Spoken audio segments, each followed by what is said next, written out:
दोस्तों आज मैं आपसे एक ऐसे मुद्दे पे बात करने जा रहा हूँ जिसे अगर नज़रअंदाज किया गया तो हमारी आने वाले पीढ़ियों के लिए ये हालत और भी खतरनाक हो जाएंगे। ये सिर्फ किसी एक लड़की की कहानी नहीं है, ये हमारे समाज, हमारी बेटियों, हमारी बहनों की सुरक्षा से जुड़ा सवाल है। आपसे हाथ जोड़ के रिक्वेस्ट है कि इस वीडियो को आखिर तक जरूर देखें और फिर खुद तय कीजिए कि इंसाफ के लिए आवाज़ उठाना है या नहीं उठाना है। ये मैं आपको विश्वास दिलाकर जाती हूँ, मुकदमा दर्ज भी होगा और उनके साथ जो उन्होंने किया है उसका परिणाम भी। मामला एक 19 साल की साधारण सी लड़की का है। एकदम सिंपल सी लड़की, ना फैशनेबल कपड़े, ना देर रात तक पार्टीज, ना कोई बुरी आदतें। गरीब परिवार से थी, पढ़ाई के साथ साथ बच्चों को पढ़ाकर घर का सहारा भी बनती थी, मतलब टीचिंग करती थी। जिस दिन यह हादसा हुआ उस दिन उसने अपने पिता को फोन पर साफ साफ बताया था कि पापा आज थोड़ा लेट हो जाऊंगी क्योंकि कॉलेज में नर्सिंग का फॉर्म भरना है। यानी हर एक मोमेंट अपने घर वालों को अपडेट कर रही थी। उसके बाद बस एक मिस कॉल आया उसके पापा के फोन पर और फिर अचानक से फोन जो है वो स्विच ऑफ हो गया। यहीं से शुरू हुआ एक पिता का डर और बेचैनी। 6:26 में मेरी घंटी बजी, उसका कट गया। फिर मैंने 6:26 मतलब पूरी नहीं हुई थी, कुछ सेकंड बची हुई थी, मैंने उसके साथ अपना फोन उठाया, साथ ही साथ कॉल किया, फोन बंद था। कल रात में उसका फोन 12:04-5 के ऊपर ऑन हुआ है, उसके बाद बंद हो गया है। दोबारा हमने कॉल किया तो फिर स्विच ऑफ हो गया। परिवार ने तुरंत पुलिस को सूचना दी और खुद भी ढूंढने निकले। कॉलेज पहुंचने पर 3-4 कर्मचारी नशे की हालत में मिले उसी दिन। सोचिए, इस पर पुलिस को सख्त एक्शन लेना चाहिए था, सीसीटीवी फुटेज चेक करनी चाहिए थी, उन लोगों से पूछताछ करनी चाहिए थी, लेकिन हुआ इसका उल्टा।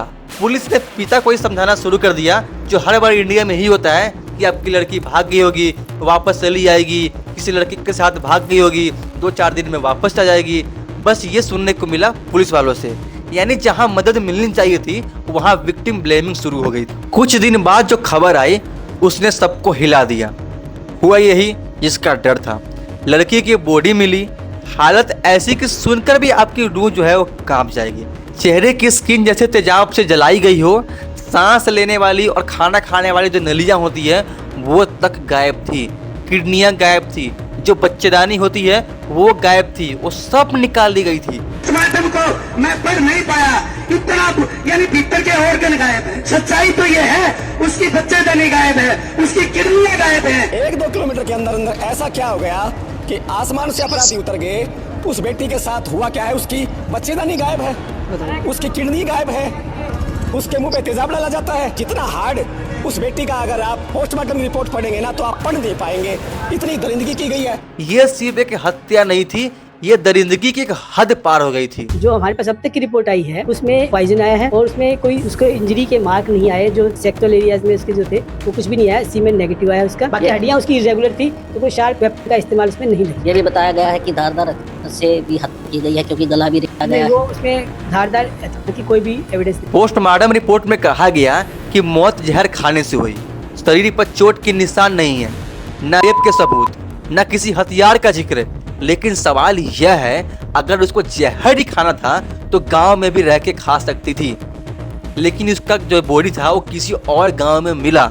जहर खाने से का किडनी, बच्चेदानी भी गायब हो जाते हैं, स्किन का उसका जहर खाने से चल गई थी। सीसीटीवी फुटेज को जो है वो गायब कर दिया गया, वो भी खाली मिली। साफ है कहीं न कहीं जो है मामला जो है दबाने की कोशिश की जा रही है। स्टार्टिंग में जो उनके पिताजी थे वो अरे हुए थे, वो कह रहे थे कि जब तक दोषी नहीं पकड़े जाते तब तक अपनी बेटी का अंतिम संस्कार नहीं करूंगा मैं।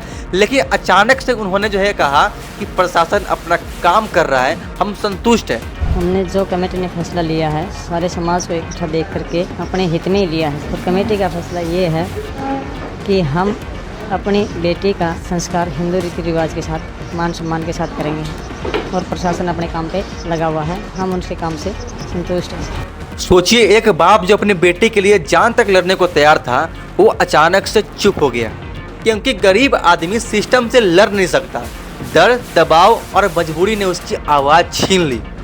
आज सबसे बड़ा सवाल यह है कि क्या इस देश में बेटियां वाकई सुरक्षित है?